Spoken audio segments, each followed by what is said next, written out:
Namaste, my dear brothers and sisters. Love and blessings of the Mother and Sri Aurobindo to all of you from Sri Aurobindo Ashram Delhi branch. Today we have with us in the Yes Talk series Dr. Mithu Pal, whom it's really very difficult to introduce because she's a multifaceted personality. Many of you have heard her melodious voice. So that is only one aspect of her. By qualification, she started with a master's in biotechnology from IIT Roorkee. And then after a gap, during which she had two lovely children, she went on to do a PhD in education at Jamia. And after that, she has been academic supervisor at the Cambridge School in New Delhi, in New Friends Colony. And apart from that, she also is a guest faculty member with the SNDT University, where she teaches students who are preparing to be teachers or educationists. She is an educationist at heart, and as a good educationist should be, she loves children. That is what is most important. And today she's going to talk about one very important aspect of dealing with children, and that is listening to them, creating a democratic space in a learning environment. And the learning environment includes not only schools and colleges, but also home. In fact, home is perhaps even more than schools and colleges, because the child spends more time at home. And how important it is to listen to the child is easy to understand, because when the child is going through the particularly the rebellious phase as a teenager, what helps most is someone who is prepared to accept this child as the child is and listen to the child, understand the child, get the child's point of view. I'll not go further into the topic because that is what she'll be speaking on. So with these few remarks, telling you something about her and the topic, I hand over the floor to Mithu.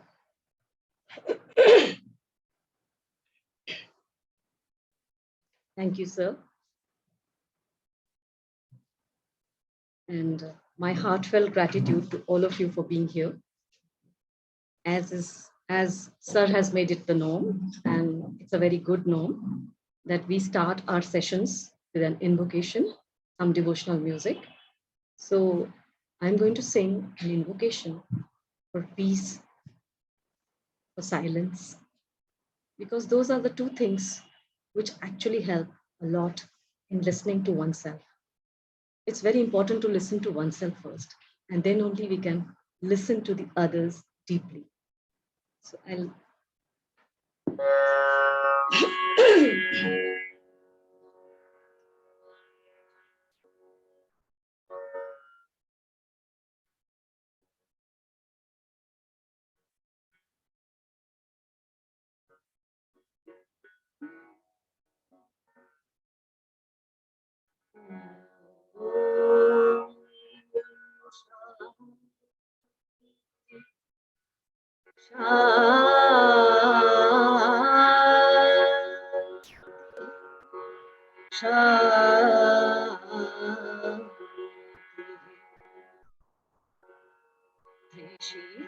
Hridaya Mange Shanti Yoga Ka Aadhar Prishita Hridaya Mange Shanti Yoga Ka Aadhar Ye Chitt Sada Rahe Shant Chitt Sada रहे शांत संकल्प कभी ना हो शीता हृदय मांगे भोग का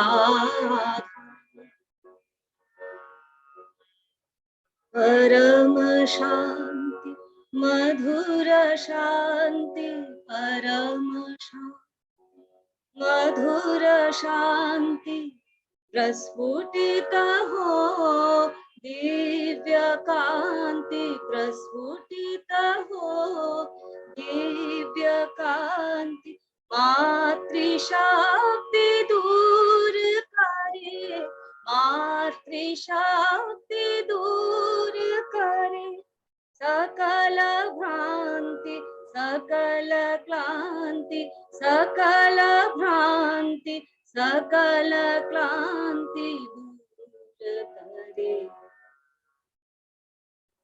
मेरी चेतना गंभीर हो, मेरी चेतना हो उदार, मेरी चेतना गंभीर हो, मेरी चेतना हो उदार, शांति योग का आधार, योग का आधार, निशित हृदय मांगे शांति, योग का आधार, ओम शांति शांति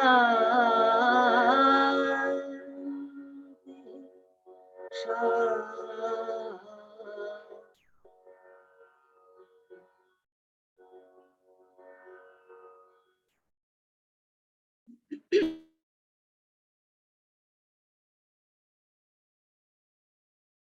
Namaste again, and beginning the talk now, the yes talk, creating democratic listening systems in a learning environment.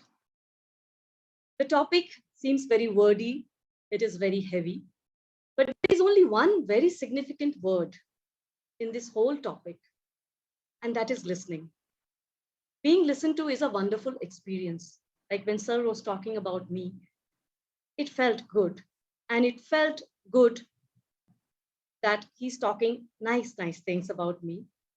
Besides that, listening is one of the skills, very important skills in education and also in our day-to-day life for every one of us.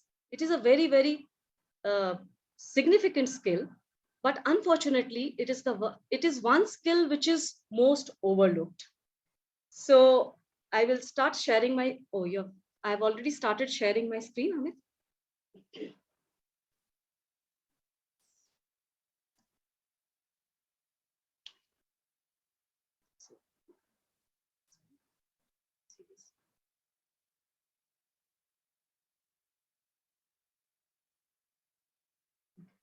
So as I said, the significant word in this whole topic is listening.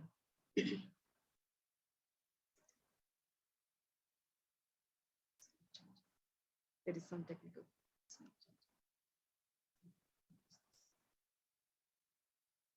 Just bear with me. Okay, it started, yes. So let me begin with a very well-known, ancient and philosophical, and one may also call it as a metaphorical question, almost like a riddle. If a tree falls on a lonely forest and there is no one to hear it, no one nearby to hear it, does it still make a sound? Science would answer it something like this. While the tree will make waves in the air, to make a sound, it needs air. So I pose a question over here. If a person speaks, for example, if somebody is offering a yes talk and no one listens, is that communication? Listening, I believe, is the missing half of the communication. Absolutely necessary, but often overlooked. We live in an age called the age of communication, and certainly with a lot of tweets, text messages, emails, WhatsApp messages, and a lot of talking going on. How much of listening can there really be? With so much of interruptions and so much of noise and so much of talking. We have 4 major communication skills, 2 inputs and 2 outputs, writing, speaking, reading, and listening. And of this, listening is perhaps one skill which is least understood and often overlooked. of all the communication that we do, the total communication, 60% is actually listening. It goes in listening. And out of that 60% also, the listening comprehension is only 25%, which means that 3 words out of every 4 words just vanish, disappear. I'm not talking of this yes platform or this talk. Hope it doesn't do that. But have you ever thought, why is it that we take listening for granted? And what is listening basically? If we were to define listening, one of the best definitions I could locate, given by Julian Treasure, is listening is making meaning from sound. It's a silent skill. And we are also silent about it. And we expect the child to pick it up on his own, on the way, along the way, without any inputs or without any training. I wonder if there is a school which is actually teaching conscious listening skills. In order to understand listening a little better, first we will just talk about the phenomena which is involved in listening, and then quickly go on to the democratic system that I want to bring up. So basically, as a process, it's a physical, electrochemical, and mental process. Physical, why? Because all the time, throughout the day, even when we are sleeping, we are actually being touched by sound waves, all, even when we are sleeping. But somehow, the ears, we don't have earlids, so the sound goes inside, and it's actually a very intimate feeling that the sound actually goes inside our heads. And then when it strikes the eardrum, then the sound is actually produced. After that, after this physical process, there is an electrochemical process which makes it go to the brain, the sound waves. There is an electrochemical, there's a conversion, there is a translation of this physical movement into an electrochemical process. And the first two, the physical and the electrochemical, are basically what we term as hearing, are parts of hearing. So true listening is mental. After the electrochemical process has taken place, listening actually happens. It's a mental process, and the mind actually uses a lot of tricks to make meaning out of this sound. And one of the methods or one of the tricks, one can say, that we are constantly exposed to and the mind is trying to figure out are the filters.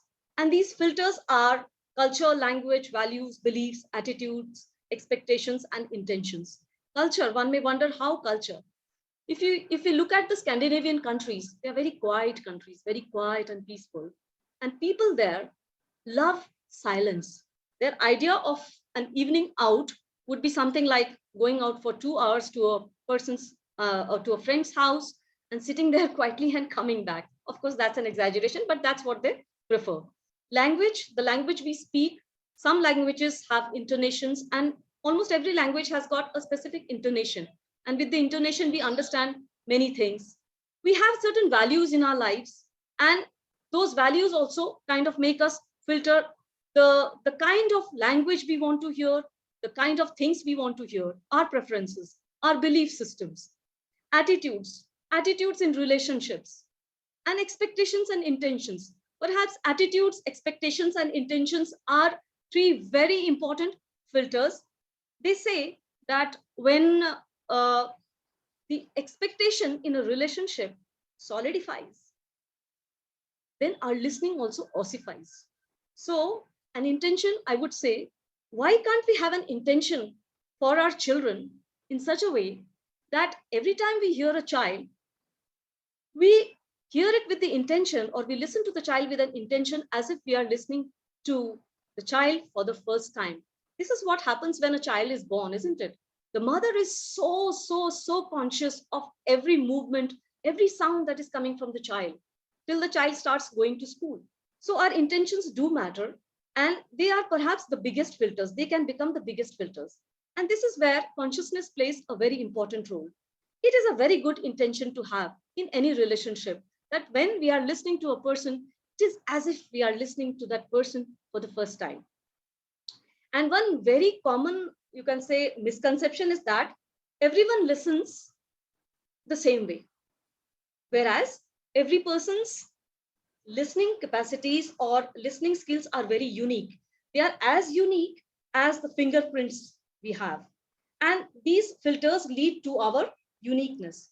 So, going by the definition, if listening is making meaning out of sound, then conscious listening with the intent to listen, conscious listening is consciously making meaning from sound. Oh, but we have a serious problem. We are losing our listening. Most people never listen. The problem is that we simply don't listen. And there could be many reasons for this.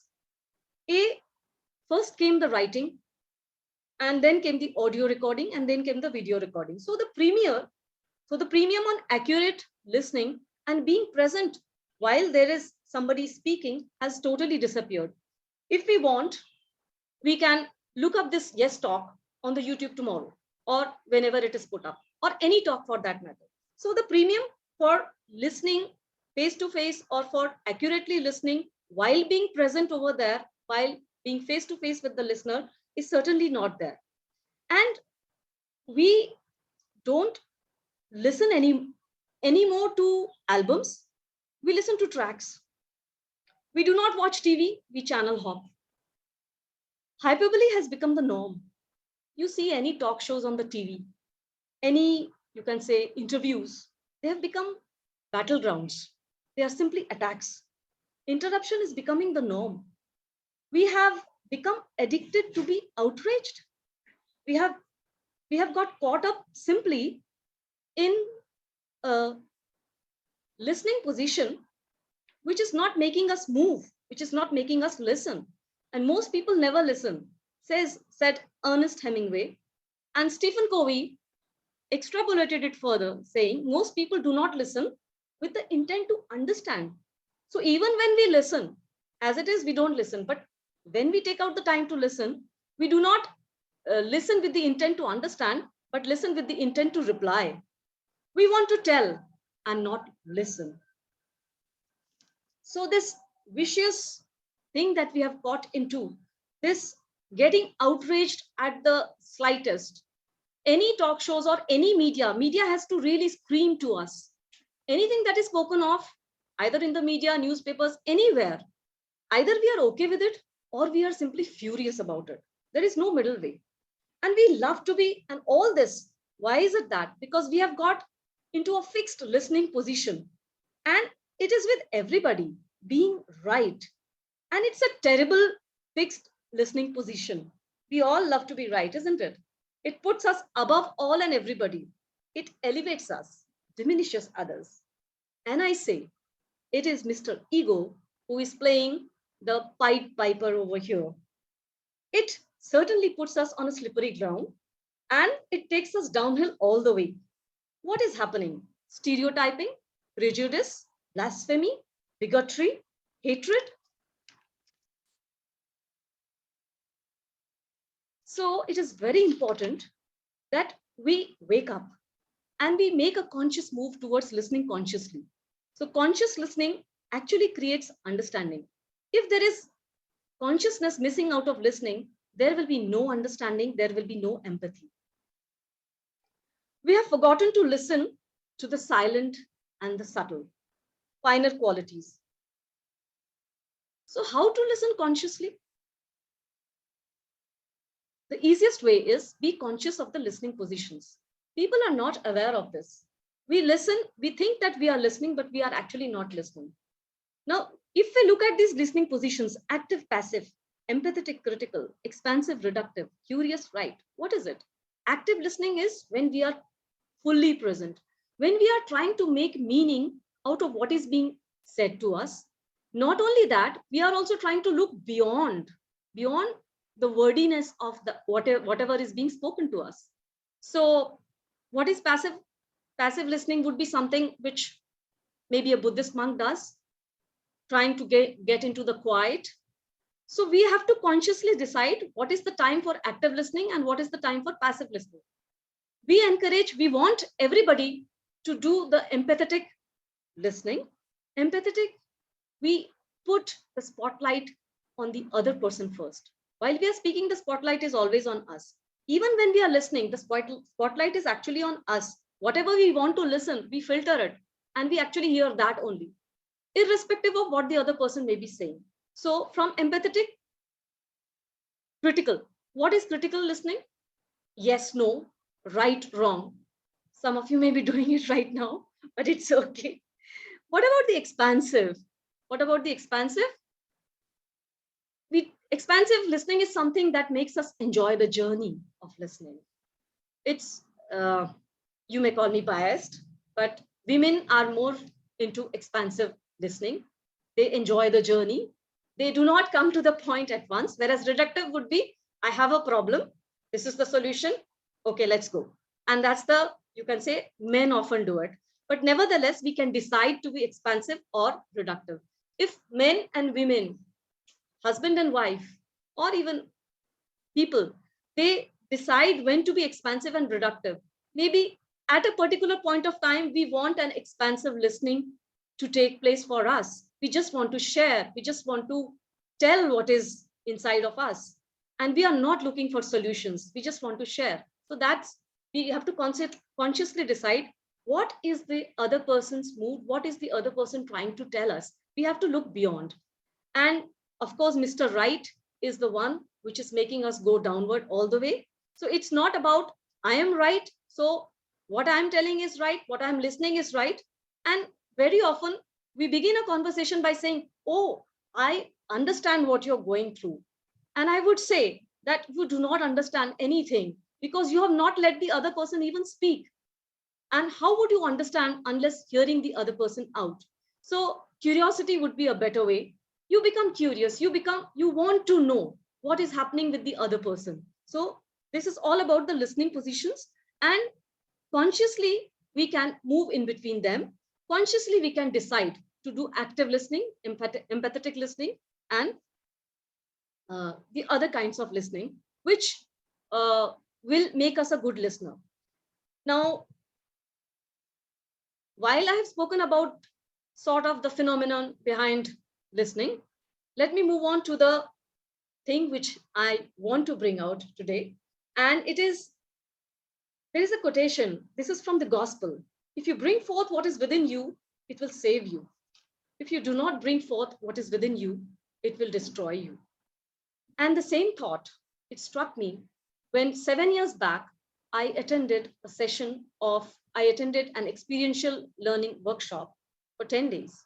And one of the norms, one of the very first things they asked us to do was sit in a circle with a talking object being passed, and we all spoke. Initially, I scoffed at it because I was more interested in the work, in learning the experience, which was about animals, the forest, and everything. So I scoffed at it and I was not really very interested. But once I participated in that, it brought out something which this quotation is actually bringing out. I felt that there are many things which I ended up saying in a circle to an empathetic group of listeners, which I had never done. In all my 40, 45 years till then, I had never done that. And once I did that, there was a kind of a relief. And those were very simple things. I considered myself to be a very, you can say, a reticent person, shy person. And I had too many hang-ups about not saying this and not saying that. While in public, when with friends, I would withhold a lot of things within myself. But the circle time experience that I had, it brought out something very beautiful, which I never knew existed in me. I realized that speaking out, to not only speaking out, the whole group was very empathetic. Most of them were strangers, but today they are the best of my friends. So started my journey with circle time, which I call as a dedicated democratic group listening system. Dedicated why? Because it has found a place in my school with the timetable. There is a dedicated period for every class for circle time. Democratic, why? Because all children are treated equally, all children participate, everybody speaks, and more than speaking, everybody listens. It's a conscious listening time for everybody, including me.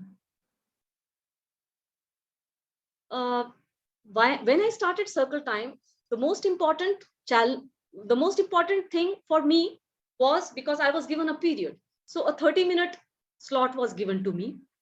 Getting the children to sit in a circle was not the issue, but the issue was how to develop this 30-minute time slot into something that will make my children a listening bundle, a truly listening bundle, who listen to each other, who empathize, and who are ready to speak up their mind, who are ready to listen to anybody who is speaking up his mind. So I went by my gut feeling and I developed a structure which looked something like this, which is a warm-up round.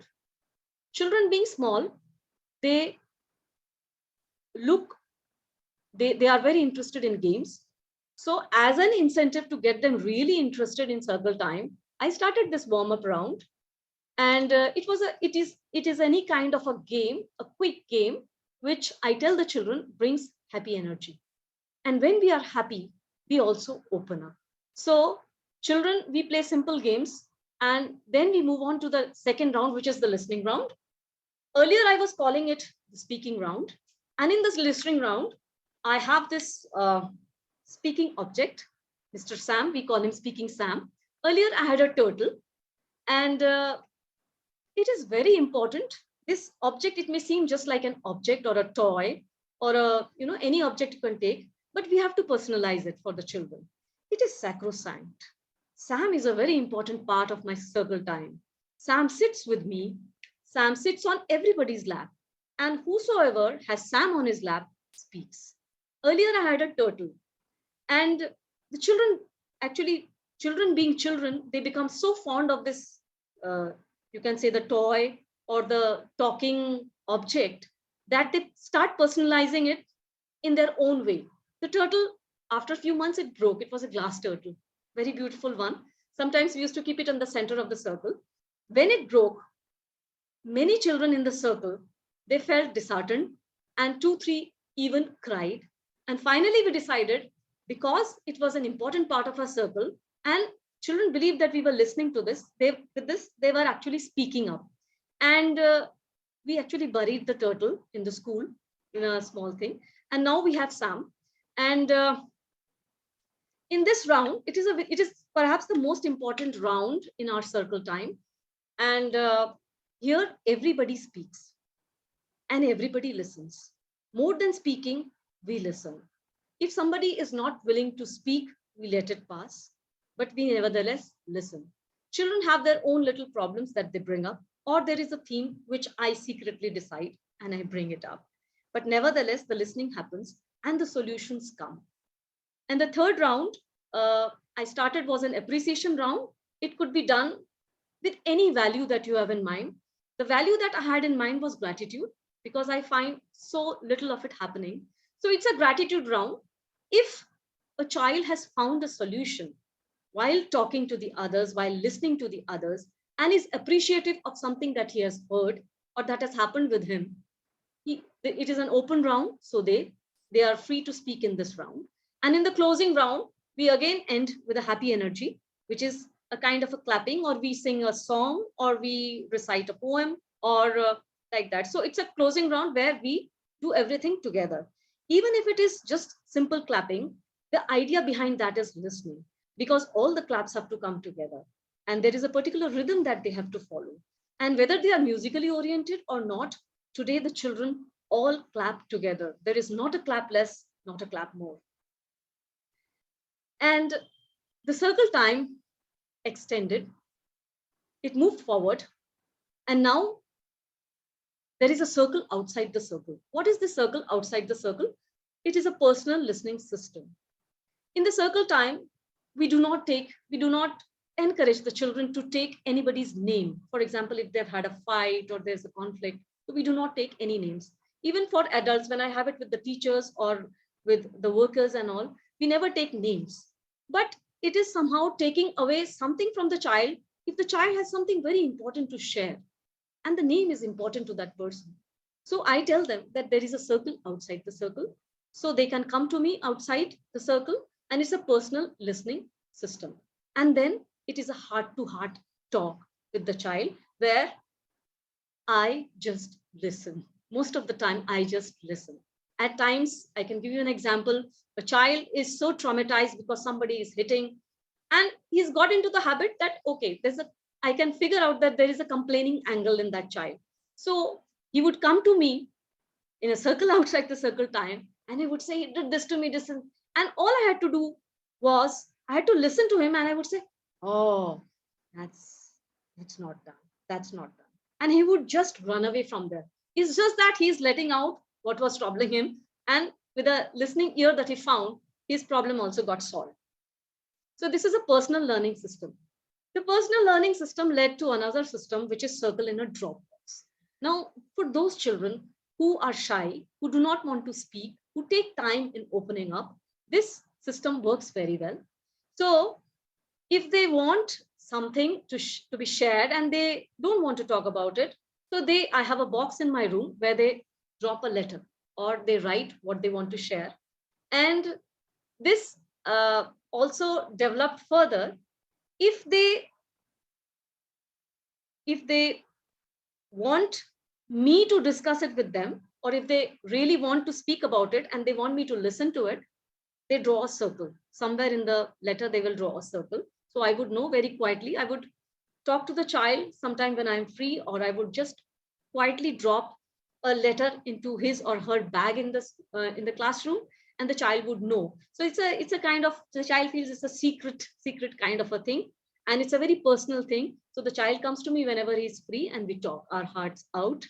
And if the child wants to the topic to be discussed in the circle time, he wants it to be brought out so that others become aware of it. So he makes a circle with a dot inside it. So I know it's a topic that I can bring it out in the circle time, and very subtly I bring it out in the circle time. And then if the child doesn't want it to be shared and doesn't want it to be discussed even, so we've made a system that he will draw a circle with a dot outside. So it's for me to know that, okay, he just wants to write it out and he wants a silent listening kind of a thing to happen. And further it moved when I found that children do a lot of good work and all. And it is also important for children to acknowledge each other's works and praise, appreciate, and also listen. While one child is talking about his work, the other children listen. So we started the red dot system where children themselves give red dot. This bindi, I have lots of red bindis in my room. They pick it up. So if there is a fine work they have done, or even if in the circle time, they feel that they have graduated from a problem, a small problem that was bothering them. So they write it on a piece of paper and they put a dot on it. And then it's for everybody to see that there is, and children have started collecting these bits of papers and bits of writings with dots in them. And I also tell them that if they have done something good, or if they have also mastered something, they can give themselves dot. And if they feel that they have really surpassed themselves and something wonderful they have done with themselves, and so they can give themselves 2 dots. So the key benefits are that it promotes the notion of equal responsibility.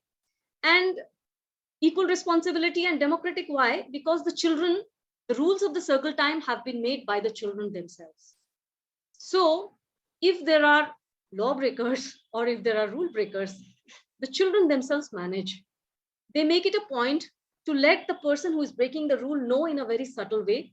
We have made some, you can say, non-verbal symbols. For example, if they are below the line, which we say that they are not following the norms, so they make a gesture like this, and that's it. And the person knows that, okay, I'm doing something which I should not be doing. So it's a silent, you can say, silent talking also that is going on. And you can see this card over here. You have 2 ears and 1 mouth. Use them proportionally. I have made.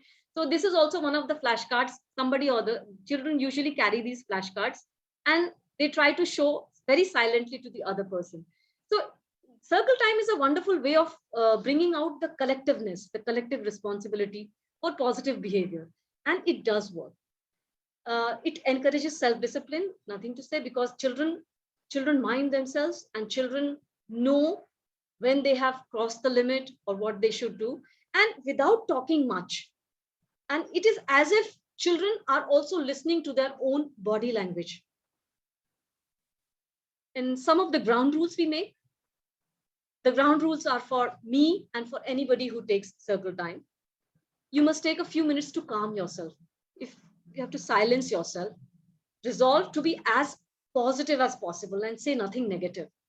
And of course, the lowering of the voice and speaking more slowly. And this has really helped me because I had this habit of speaking very fast and very loud. So it has also calmed me down. And all opinions have to be valued equally. And everything, there is no right answer or there is no wrong answer. Everything is okay. You just have to say it and we all will listen. And we do not interrupt if a child is having the speaking object talk. And one very important ground rule, if anybody is sitting, if any adult, I'm also sitting in the circle. So even when the talking object comes to me, even I have to talk. And I have to be very mindful of talking very honestly. So sometimes when the children are talking about their problems, I too share one or two of my genuine problems related to the topic which I am facing. And being adults, never judge yourself and never judge others that we have all the best answers. We don't. And the skills to be harnessed, of course, you have to listen well. Listen well here means listen consciously. And the ability to be honest about your own feelings. It's not because I am an adult and I can put wool over the children's ears and eyes and say anything. No, I need to be honest with myself, whatever I'm speaking. And eye contact. Why we are sitting in a circle, why we are sitting in a cohesive manner is because we can look at each other and we can make eye contact. And this eye contact is not just a mere eye contact. It's a warm eye contact of accepting, of making the other person aware that yes, you are listening consciously. And this brings emotional warmth and receptivity.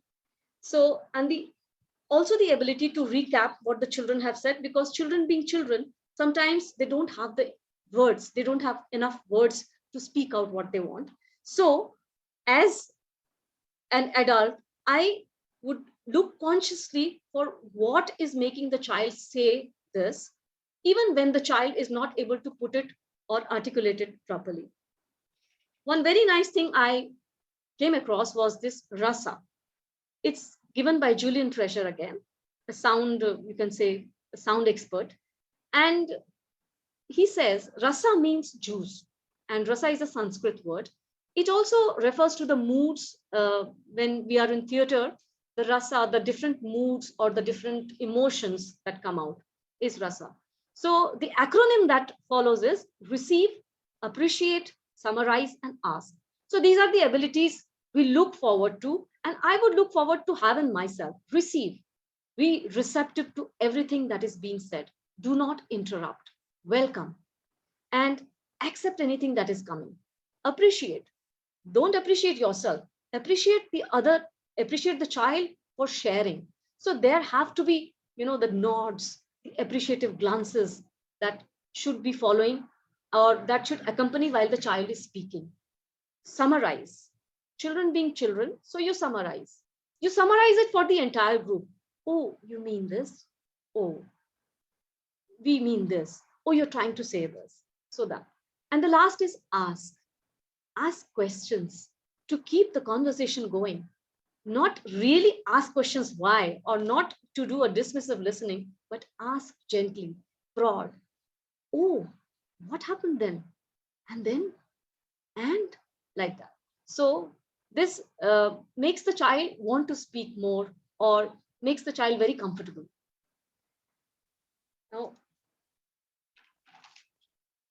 eyes only see light, ears hear only sound, but a listening heart perceives meaning. So at the heart of circle time is empathy and speaking and listening from the heart. This is at the core of circle time.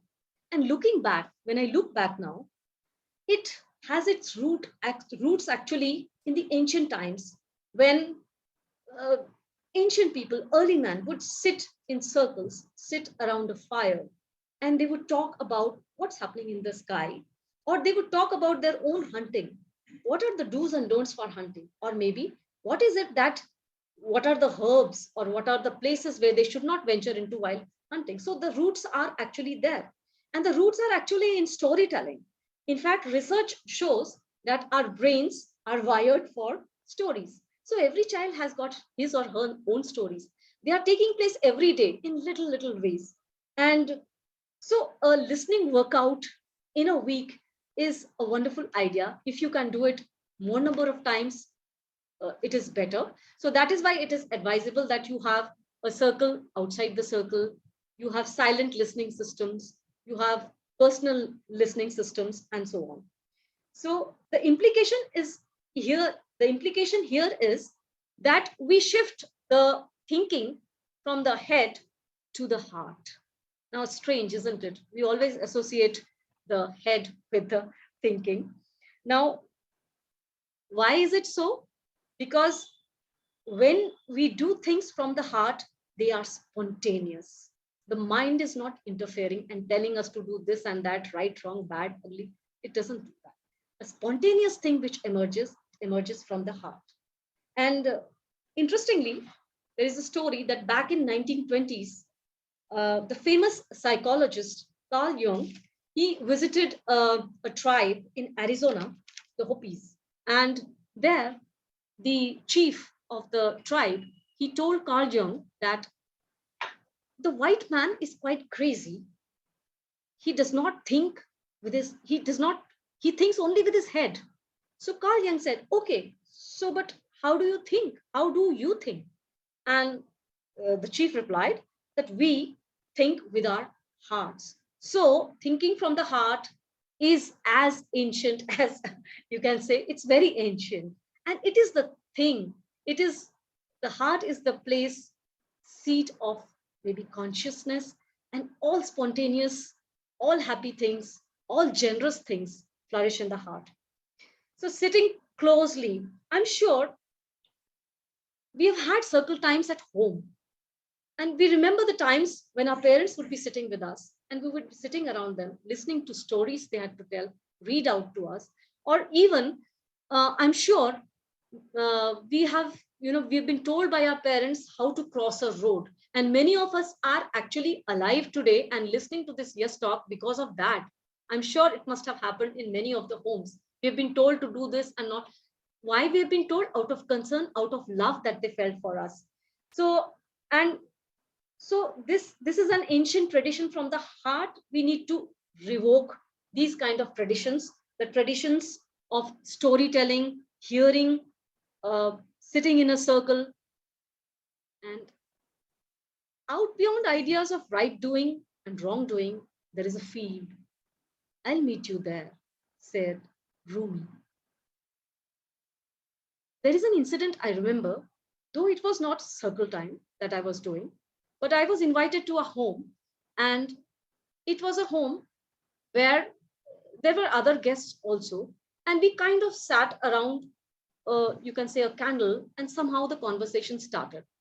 And somebody brought up this. We started looking back at how much back can we trace our ancestors to. Incidentally, now I look back that it was such a profound circle time. And when I started taking my own circle times, I reflect back on this quite often at this circle time which happened in my life. Now, in this meeting, in this circle of people that we had a person, an aged person who had undergone this, the partition. He was talking about when he was tracing back his ancestors, he was talking about the partition, India-Pakistan partition. And he was recollecting what his grandmother had told him. And he was recollecting the trauma and, the hard times these people underwent. Incidentally, there was a person from our Indian side also whose grandparents had also told him the similar kind of stories.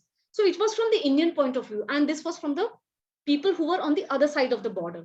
And very interestingly, in the same meeting, we had a person, a Polish person, who had, you can say, a German lineage. And when he was recollecting things from the Holocaust, the Nazis. And he went on to, and while they were talking about this, you could see that how much connected they were feeling with it, and how, with what emotion they were talking. Their own family members had undergone this. And at that time, in that circle, it was not that I am on the other side of the border and you belong to the other side of the border, or you are a German, I am a Polish, but nothing of that sort was happening. And we were all sharing. So this brings out that beyond, there is a field which is beyond right and wrong. And it is that field of empathy. It is that field of kindness. And we can invoke this consciously in our listening patterns. So imagine a world where listening is valued. The age of communication turns to an age of listening. So it turns into an age of true communication.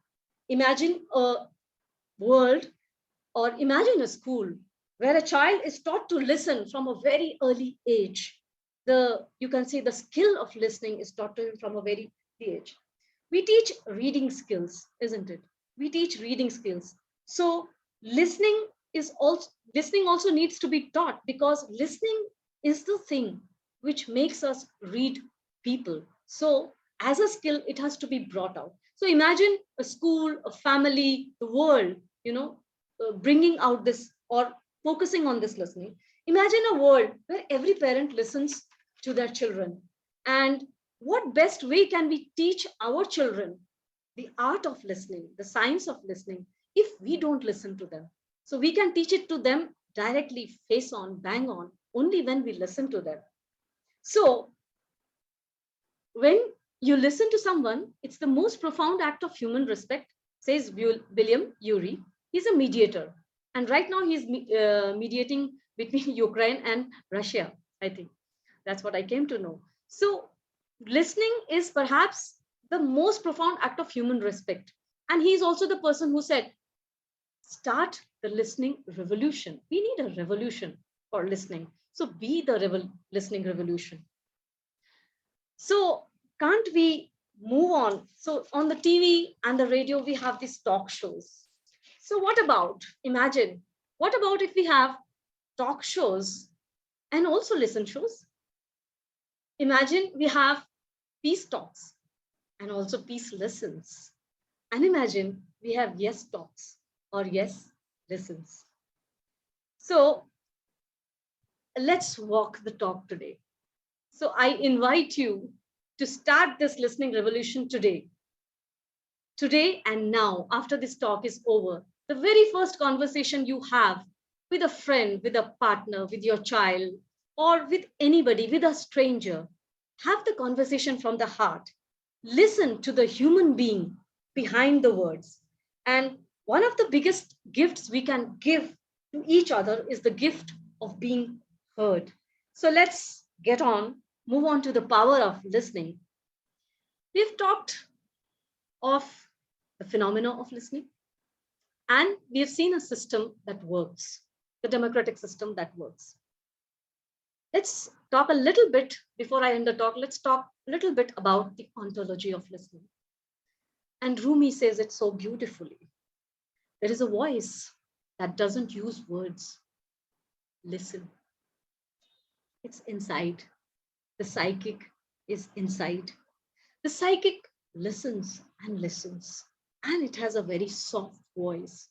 It does not shout. The thing that we can learn just by thinking of the psychic, what it does, it listens intently, consciously, and it stems from love. The psychic listening happens with love.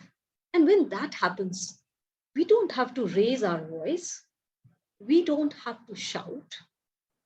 Even a soft word is enough to tell us, bring out the beautiful meanings behind the words, what is being said, what is not being said.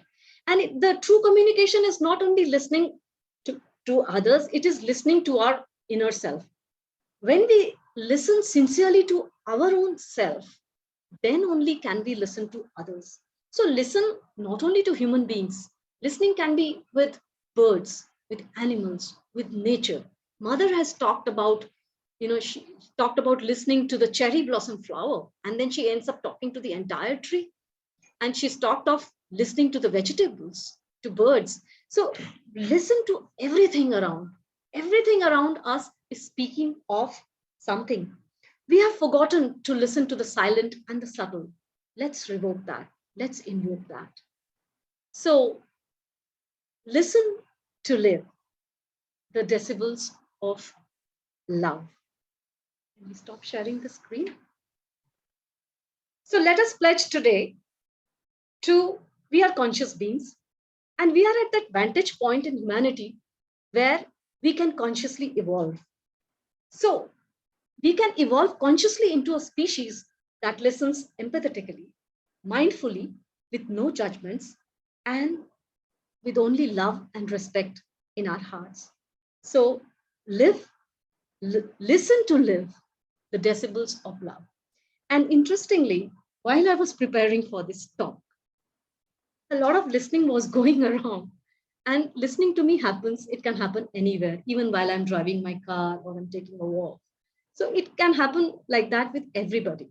So while I was preparing for this talk, something was listening maybe, and some words were coming. I don't know, but I listened to those and emerged a few lines in the form of a poem, which I'm going to share with you. And when I made this presentation and when I came to the last slide, which says, listen to live, the decibels of love, I knew I listened to that slide and the topic, the title of the poem emerged from that. So I'm going to share it with you. So please bear with me and listen to me for a few minutes more, maybe. Listen to live, the decibels of love. In the rustle of the leaves, in the cracks of the bark, in the murmur of the brook, in the tweet of the lark, in the rim of the book, in the hymn of the birds, in the shades of the dark, in the flight of the birds, in the swirl of a curl, in the wail of a banshee, in the chatter of the pebbles, in the swing of the tree, in the creak of a rock, in the gurgle of a river, in the clash of the waves, in the steady of the surfer, in the hiss of the serpent, in the fire of the dragon, in the loud of the noise, in the boil of the cauldron, in the abyss of the ocean, in the nether of the well, in the heights of the reeds, in the toll of the bell, in the hues of the sky, in the silence of the sound, in the ache of the treble, in the ripples around, in the marsh of the land, to the flight of the dove. Listen to live, the decibels of love. Listen to live, the decibels of love. Namaste. Thank you for listening to me.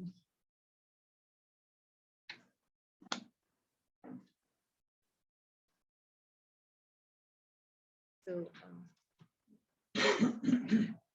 now it's my time to listen to you. There might have been some speaking that you have done on the chat box. We can start with that. In the meantime, others might have some thoughts to share, and we'll be happy to listen.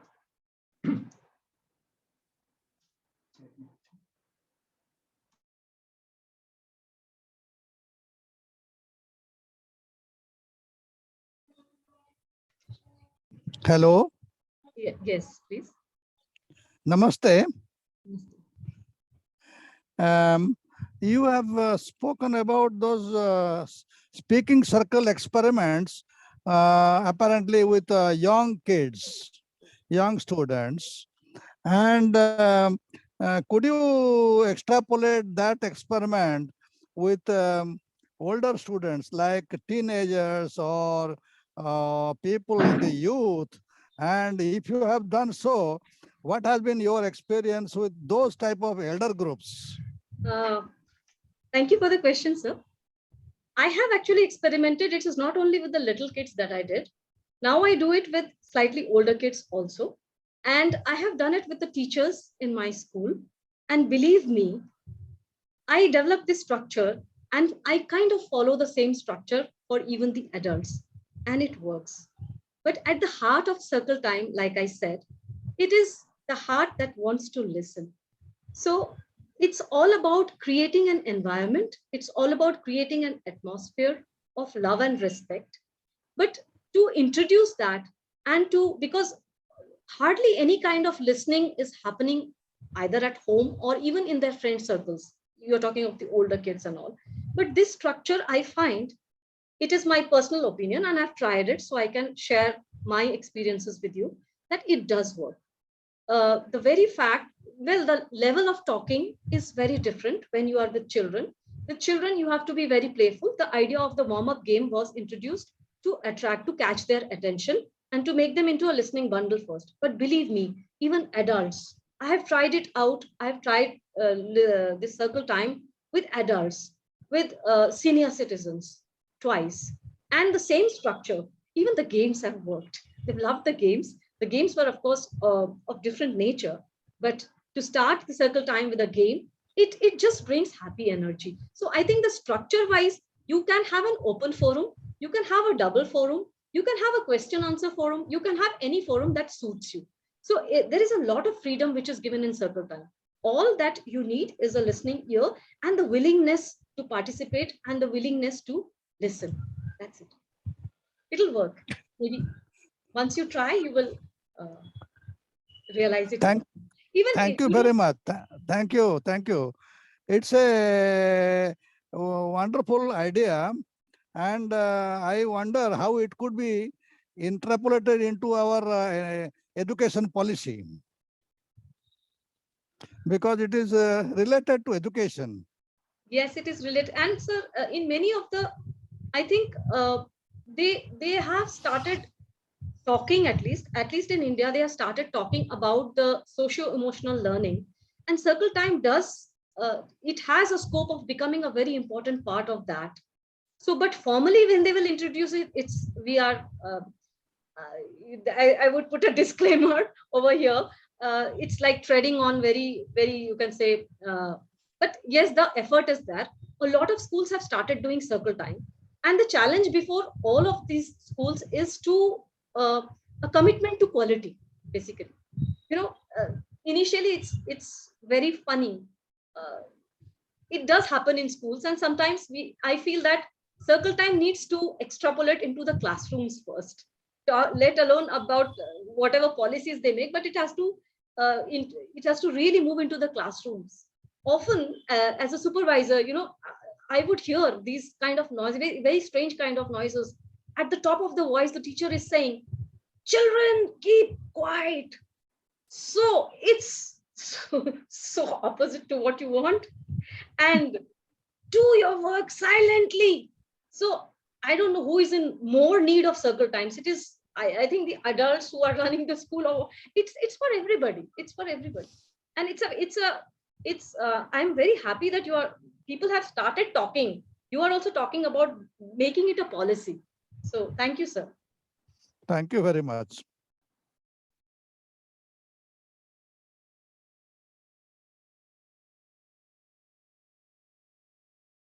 Anyone else who wants to ask a question, please raise your hand. And we can unmute you.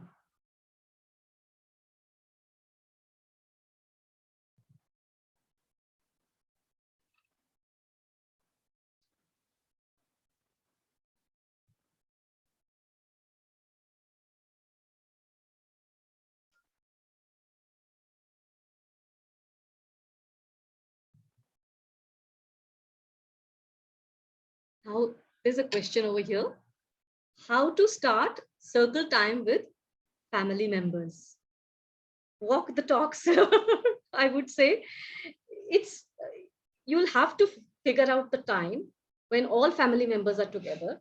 If it is not possible for you to have a dedicated time for circle time, any time that you are together, maybe over a meal, or maybe when everybody's sitting in a courtyard, or just before going to bed, it's, the time is something that we have to manage. So it can be over it could be over a dining table if you don't have the time. But yes, togetherness is definitely required. And do not wait for a grand big circle to form. It could be between you and your partner, it could be between you and your child, it could be between even two people. So even two people can be a very integral part of the circle. So we start somewhere, and I really wish you the best, because we used to have this kind of circle times. Of course, we did not have the tag of the circle time. We did not have any nomenclature to describe these times when we would be sitting around our grandmother or our mother reading out stories to us or telling us things or talking to us. And it is very surprising, like we as children, we love stories, we love listening. As we grow older, we are averse to listening to others. So something we are missing out, and we really need to go back to our roots. And family is one place. Yes, we can and we should. And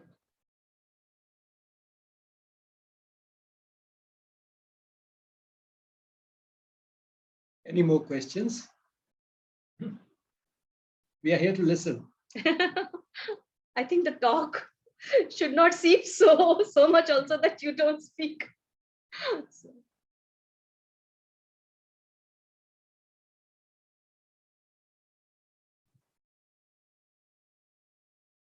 Mithu mentioned during the talk a biblical expression. Maybe I can give another biblical expression, which is very relevant. Do unto others as you would like them to do to you. Now just to think and reflect, who is it in whose life a person has not felt times when he wanted to say something and was looking for an opportunity? Sometimes, you want to share something and you don't have anyone with whom you can share it. So when you find a patient listener, that becomes a great opportunity. And if that is what we all want, we want somebody to listen to us, it's equally important that we should be willing to listen. And as a parent and a grandparent, I have seen that this is something which should start early in life, because then it lays the foundation for what becomes necessary later on when the child may not be so willing to talk. As a young child, the child is always willing to talk, and that is why sometimes not only the teachers, but even the parents are telling the child to stay quiet. A child at 2 or 3 just can't stop talking. And both parents and teachers are telling the child to stop talking. What is important at that stage is that even if one has to sort of limit because of your own limitations, it should be obvious to the child that here is one person who is always willing to listen to anything important, who doesn't just hear but listens, a person who treats me as an equal, a person whom I can always trust, a person who will always wish me well, a person who will never do me any harm. Now, these are the types of feelings that develop in the child as a result of the type of communication that we have with a child at the age of 2 or 3. And if this continues for the next 5 or 10 years, when the child is a teenager, that is the time when the child once again is going through a very difficult and turbulent phase in life. On one hand, the child feels that now I'm grown up and an adult. On the other hand, whether it comes to relationships or whether it comes to anxieties about the future and the career, the child has a lot that the child wants to talk and share. And if the only people who are willing to listen to some extent are the peer group, then naturally they are as inexperienced as he or she himself or herself is. So the person at that stage needs an adult, a teacher, a parent who would be willing to listen. And if this good communication has been established early in life by the parent and by the teachers in school, so that the child has come to view the teachers also in the same light as the parents at home, then the child will open up. And the circle time is providing that opportunity. So the groundwork, in fact, has to be laid quite early in life. And the key to the circle time, as I could see, was not just listening, but also democracy. That is treating the child as an equal. And sitting in a circle sort of gives a physical shape to that sense of equality, because the traditional sort of a role that we have of children in a rectangular classroom behind the desks and the teacher in front of them on a pedestal is and saying, as Mithu said sometimes, keep quiet. That sort of an unequal sort of a relationship is something that has to change. So the circle is only sort of giving a concrete shape to that requirement of a sense of equality. The child feels that, yes, I'm being treated as an equal, and I have to listen to the teacher, and the teacher listens to me. In fact, it's mutual. That reminds me of a book which I never ended up reading, but I'm sure it must be a very fascinating book because the title is so fascinating, and the book was particularly about dealing with teenagers, how to talk so that they would listen, how to listen so they would talk. I know both are important at that age, and that would happen only if we have listened to the child when the child was much younger. So this foundation has to be laid much earlier, and if we do that, then all the heartbreaks, depressions, anxieties that we find in teenagers because of either relationships going wrong or anxieties about the future, about their career, etc., which sometimes lead not only to depression, but in rare cases also to suicides and all types of crimes. That could be prevented to a large extent, because what makes news in the form of sex-related crimes or suicides is only the tip of the iceberg. A lot perhaps remains hidden under the surface, and it may not come to those sort of at that stage where it makes headlines, but it does take a heavy emotional toll as well as a toll on the potential of the child, and that is something which all of us would like to avoid. I mean, so somebody mentioned also about this finding a place in the education policy. Some of these things are rather subtle and may not find a place in written documents. And therefore, it's always important to go beyond the written documents. The written documents only give the minimum that has to be done. Anything more, anything better that can be done, nobody stops us from doing it. Sometimes, there's a tendency to blame the curricula, the policies, etc. This is not there in the policy, so how can we do it? This is not in the curriculum, so how can we do it? But who stops us from doing something more than what is there in the policy or the curriculum? Nobody stops us from doing that. So as parents and teachers, that's another thing that we have to be very conscious of. I think I've spoken a lot. And after all this, probably somebody has listened to me, if it was worth listening. Maybe Mithu would also like to say something. And in the meantime, some of you may have some afterthoughts. Yeah, I think Sir has brought out something very beautiful, I think, which got left out in the talk. And that circle time is really not a therapy. It's a warm space. It's not a therapy, but it is therapeutic. And it does have survival value. It does have survival value. It can prevent lives from getting ruined. I mean, it can go to that level also. So it is a wonderful space. And I think, first of all, like, I would say that space has to be inside us. And then it becomes, and then we spread out that space. With circle time, mentoring, counseling, these are all different words, but the spirit behind all of these is exactly the same. Basically, providing an opportunity for patient listening, because that is what we all need when we are sort of itching to say something and not finding an opportunity.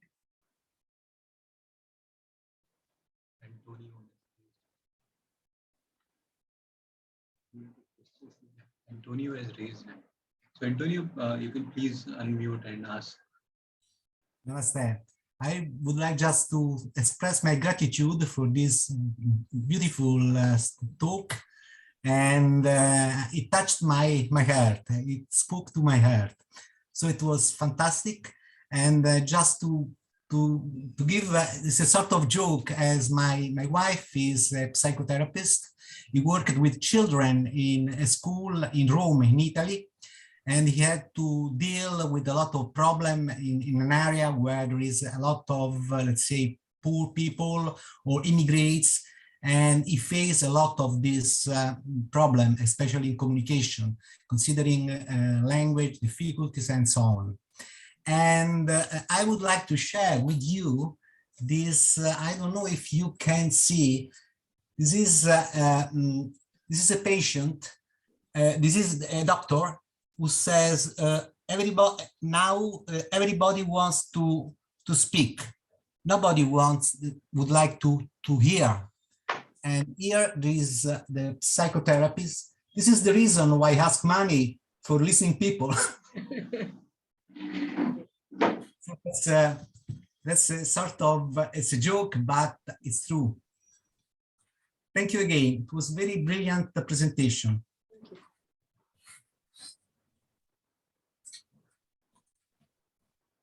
Speaking from Italy.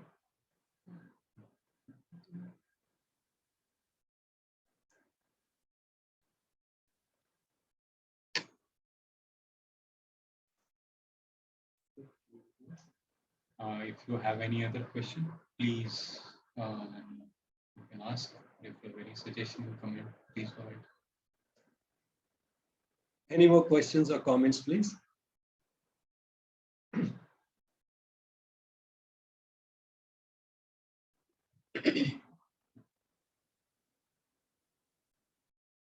you like to sing?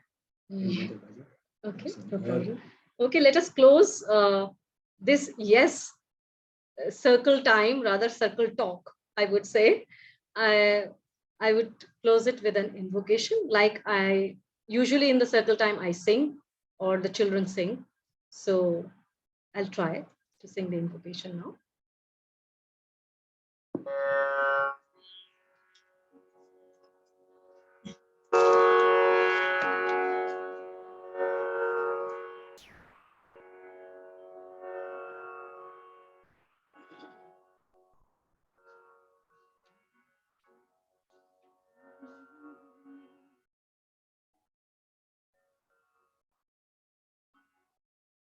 It talks about generosity. Generosity, it stems from the heart. Invoking the mother to make our hearts generous.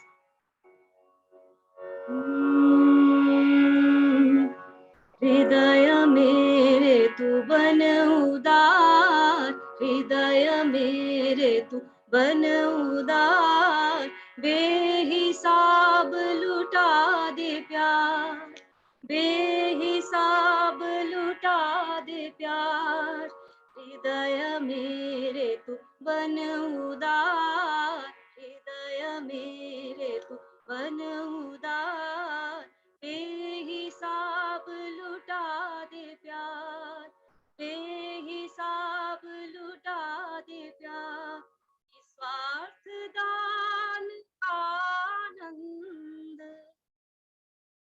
निस्वार्थ दान का आनंद उठा ले बार बार, उठा ले बार बार, हृदय मेरे तू बन उदार, हृदय मेरे तू बन उदार, प्रेम का सौदा न कर, प्रेम का सौदा न कर, दिल से दिल दरिया तू बन, दिल से दिल दरिया तू बन, दिव्य प्रेम प्रकाश को, दिव्य प्रेम प्रकाश को, बना अस्तित्व का आधार, बना अस्तित्व का आधार, हृदय मेरे तू बन उदार, बेहिसाब लुटा दे प्यार, बेहिसाब लुटा दे प्यार, हृदय मेरे तू बन उदार, हृदय मेरे तू बन उदार.